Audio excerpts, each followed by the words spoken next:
Hello and welcome to Blackjacks once again, and we're getting on with part 3 of the 51st anniversary CB750 70s chopper. I should have given it a shorter title.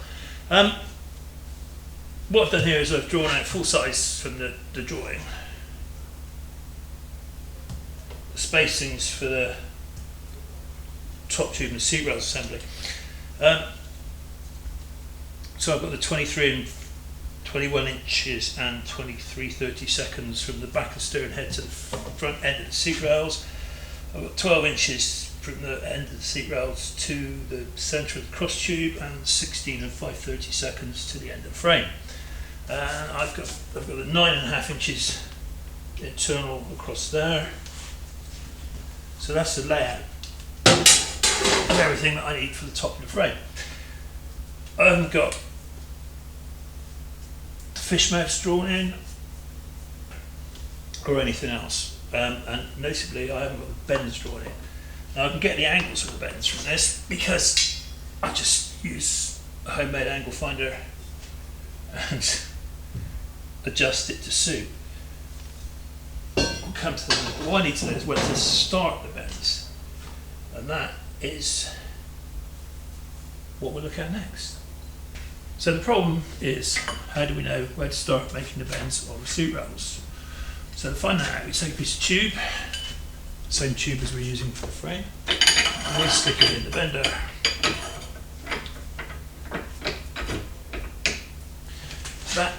It's about 18 inches long, because that's usually about right. And then I'm taking a Sharpie and I'm putting a mark where the former sits against the tube.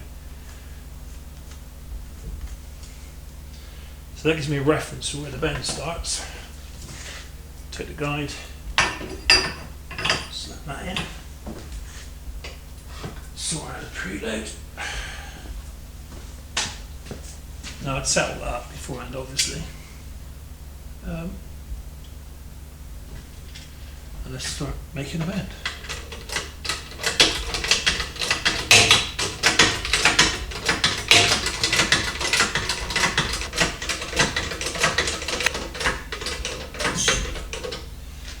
There you go, that's the maximum extent of the bender. So let's let that go. Stuff around here.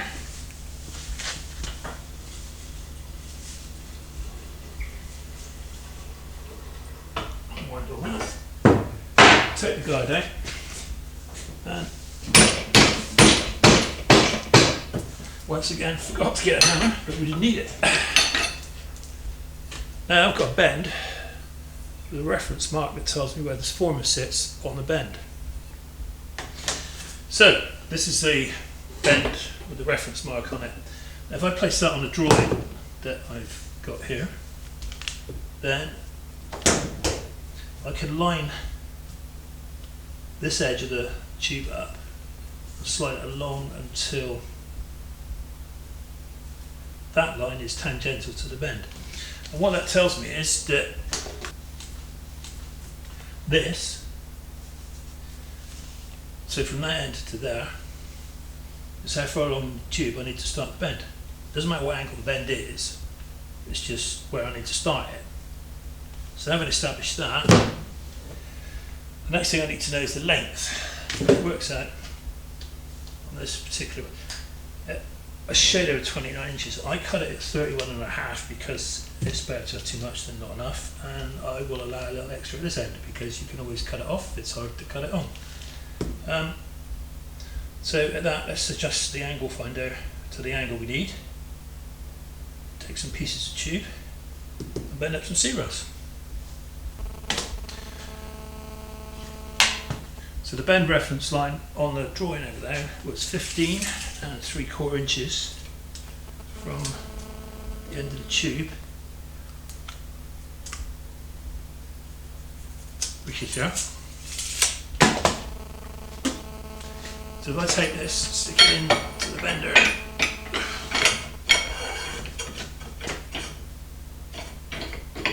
and line that mark up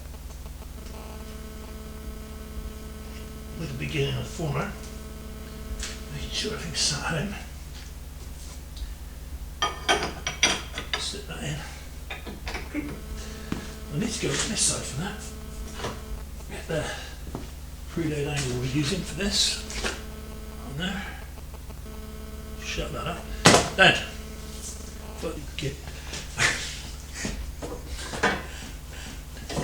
I like to use that to determine how much bend I want. There will be a certain amount of spring back.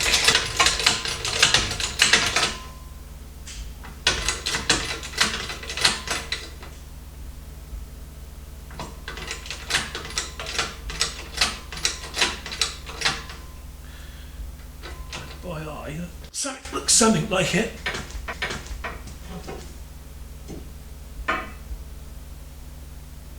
Yep. And I'm going to take a stab in the dark at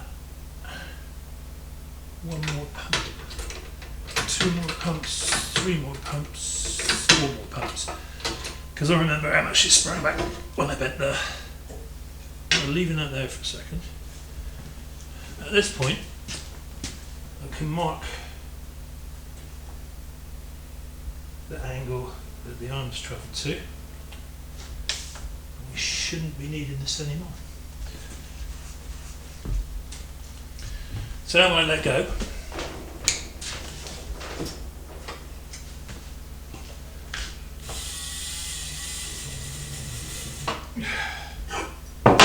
now when I bend the next one, I only need to come round to the mark I made here, and then when I finish I'll just rub that off. With a brake cleaner, car cleaner, WD-40, something of that nature. Right, so let's go and have a look over on the drawing. So there's a pair of seat rails bent up. The same as, and here's a pair. They fit nicely on the plan. So the next thing is, I've lost the tape.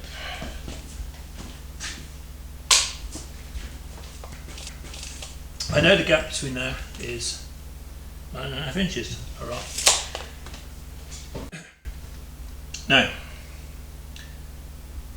if I cut a piece of tube at 9.5 inches, it's just going to butt up to this, and it's not going to have the cope or the mitre or the bird's mouth. What followed was a lot of exposition about cutting tube miters and maths. It's too long. For the purposes of making this frame, what you need to know is that for inch diameter 1/8 wall tube, you allow 1/4 inch for a tube miter. 9.5 inches gap between the seat rails, 2 lots of 1/4 inch means you cut the cross tube at 10 inches. So this is the cross tube off the CB750 frame. First thing to do is take the pen, lay it on a flat surface, and run a line down it. Now that lets us index our two fish mouths together. So putting in the vise,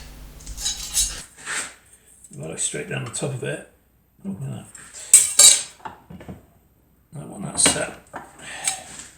So there's 1/4 inch in, and then I want to come 1/4 inch back,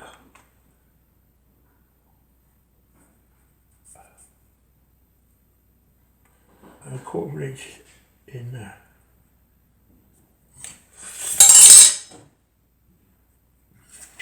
And just cut those two areas off.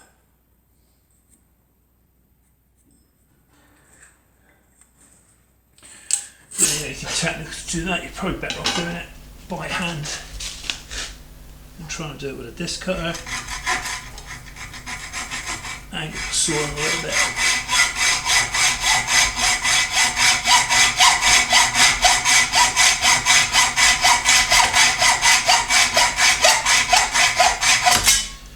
Excuse my back a second.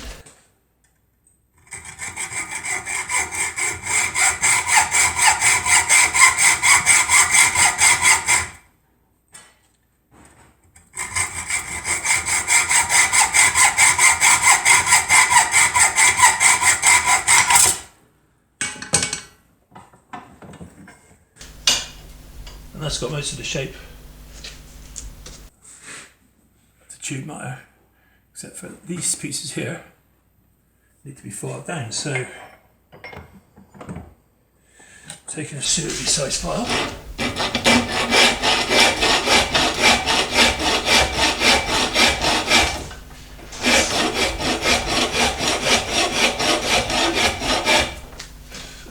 Excuse me back.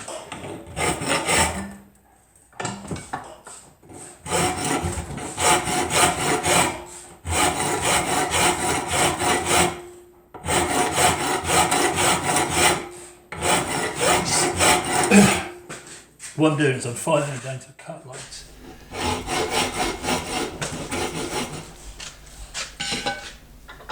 Oh.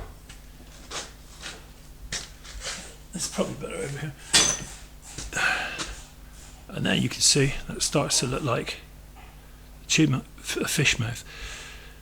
These edges need knocking back a little. Cut my file for that. So you need a flat file.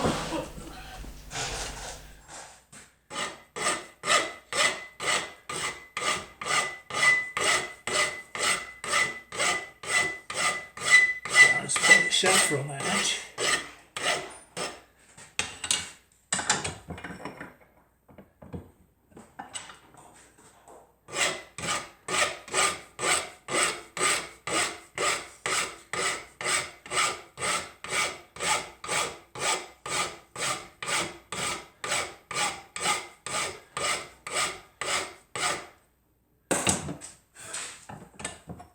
Same on the other side.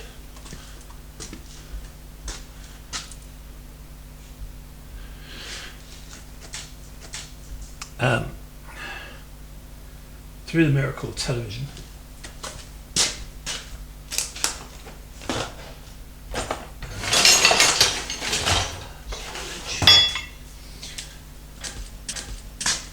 and that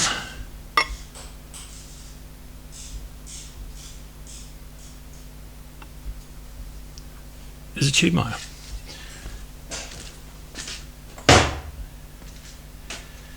But because I did that index line all the way along the tube, I can now cut the other one so that my seat rails are level when they're in the fish mouth.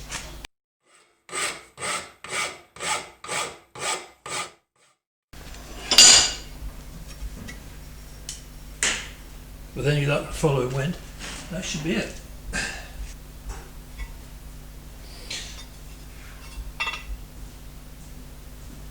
So let me take this over to the drawing, see what it fits like.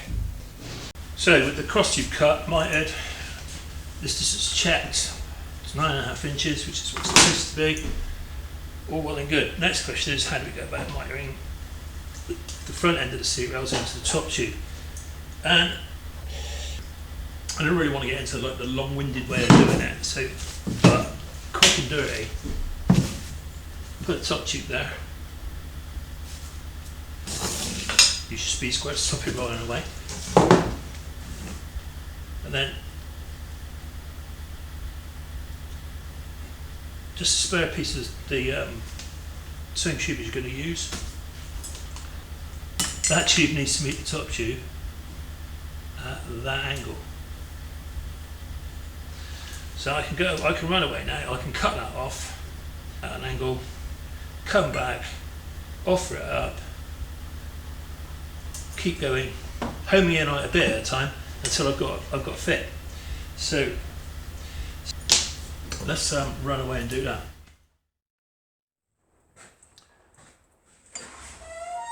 Right, so once the fish mouth's been cut, check, shut, cut, check, cut, check on your spare bit, the next thing to do is wrap a bit of cardboard around it, which is not as easy as it sounds. And this is the top of the tube when it's led on the table.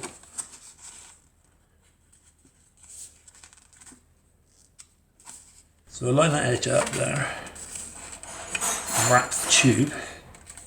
It's easier done on the table then. Make sure those edges across. It doesn't like.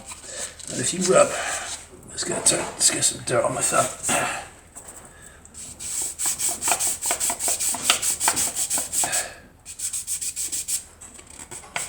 Too much. There we go.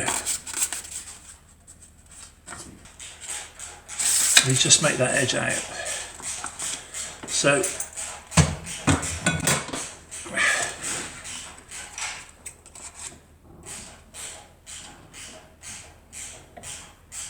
cut that.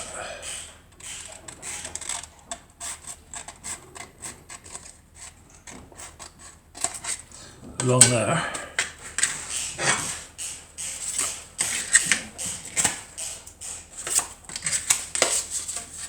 Get the right piece.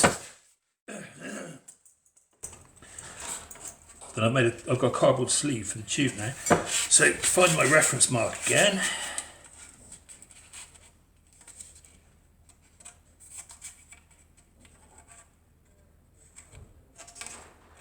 You can happily take that one out if you want. Mark where the end of the card is.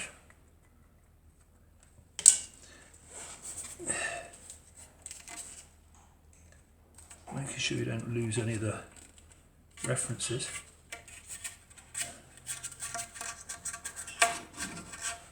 And then do the dirty finger transfer.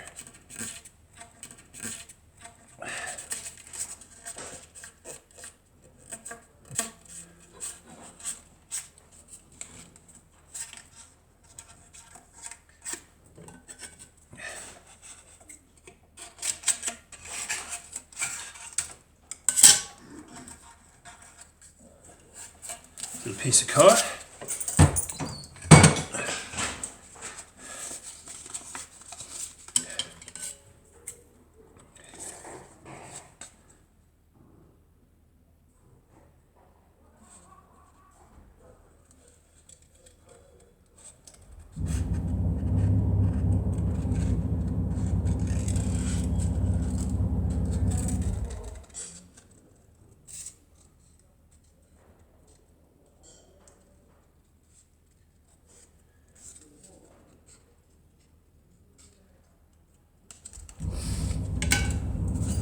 Cut it out.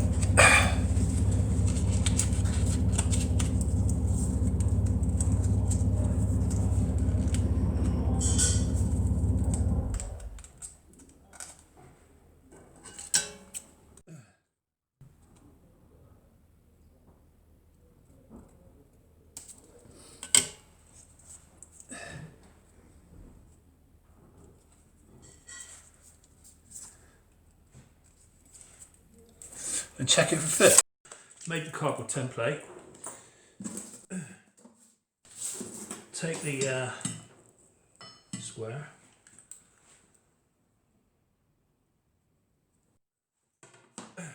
Eyeball the reference line.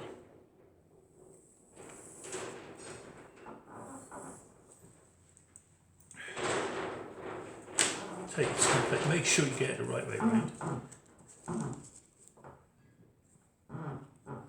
And then just slide the template up to the reference mark you transferred from the sample piece that you did in the first place. And then it's just simply a matter of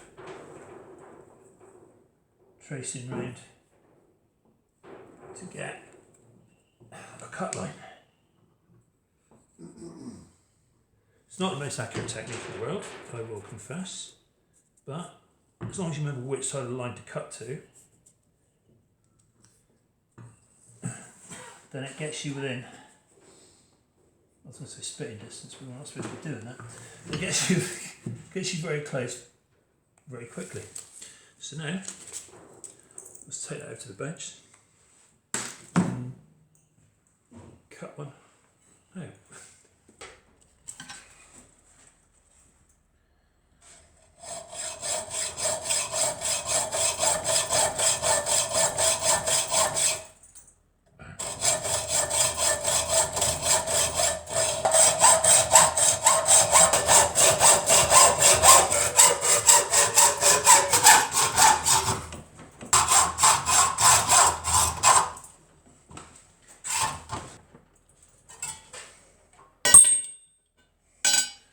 Save that for Ron later on.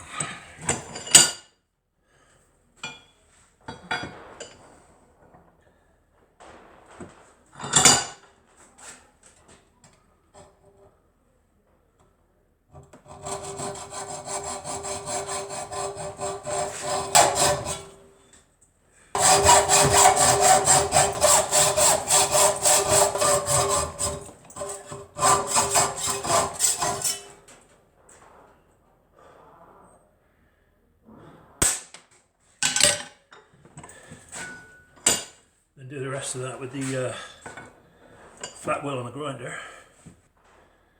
So there's just this groove here, and tidying that end up.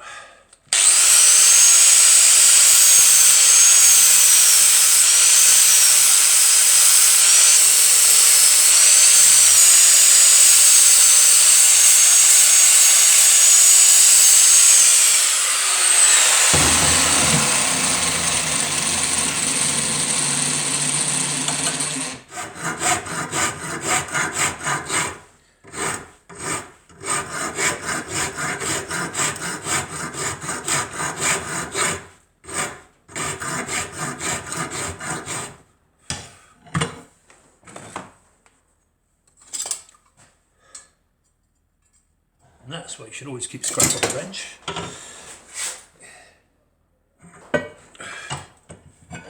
Right, let's go and try that on the drawing.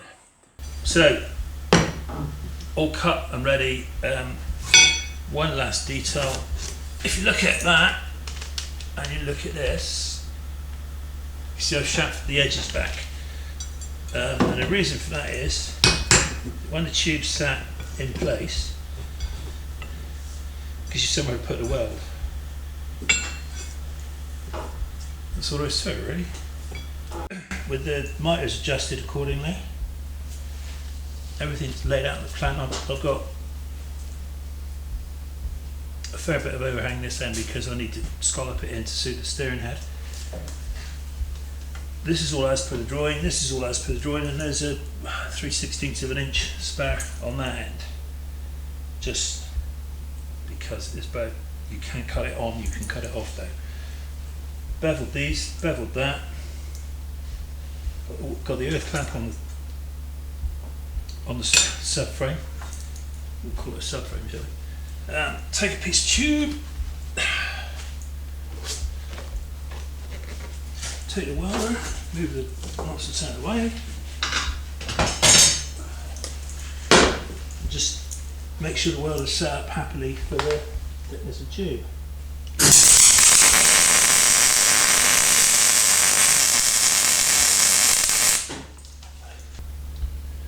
Well, that seems to be that.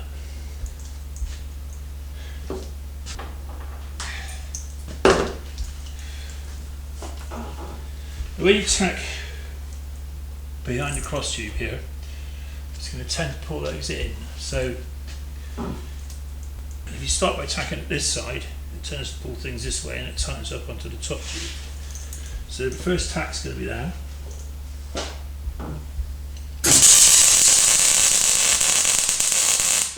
my, great.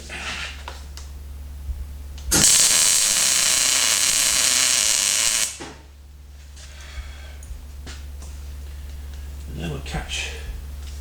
So I pull that one more time. Catch the seat rails to the top tube.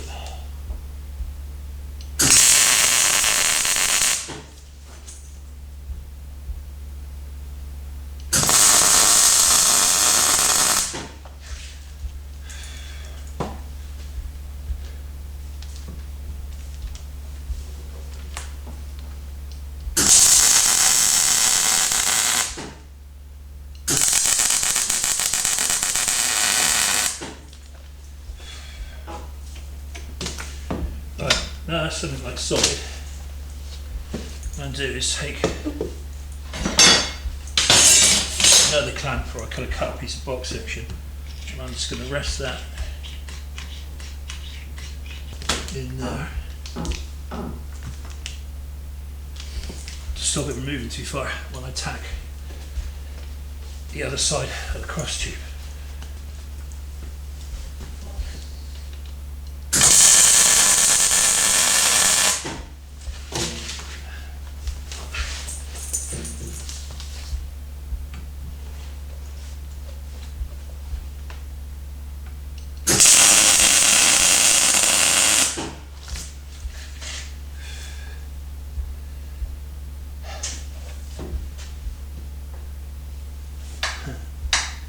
very expensive torque rest. That can come off now.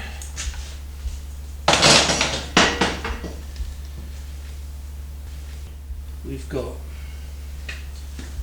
top tube seat rails,